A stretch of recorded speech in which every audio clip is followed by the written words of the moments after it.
কিছু মানুষকে কখনোই মিথ্যা বলতে নেই। অনেক মানুষ আছে যে আপনাকে মিথ্যে বলে, অথচ সে মানুষটি বুঝতে পারে যে আপনি তার সাথে মিথ্যে বলছেন।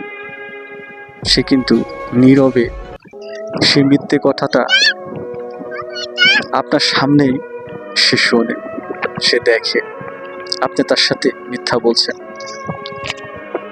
আসলে এটি তার ব্যর্থতা নয়, সে ইচ্ছে করে আপনার সামনে বোকা সাজে। সে আপনাকে অনেক অনেক রেসপেক্ট করে, আপনার প্রতি তার অনেক ভালোবাসা, যে কারণে হয়তো সে নীরব বোকা মতো আপনার মিথ্যে কথাগুলো শুনে যায়। আসলেও এমন মানুষগুলোর সাথে কখনো মিথ্যে বলতে নেই। আপনি কাকে ধোঁকা দিচ্ছেন জানেন? যে মানুষ আপনাকে অগাধ বিশ্বাস আর অগাধ ভালোবাসে, সে মানুষকে আপনি ধোঁকা দিচ্ছেন।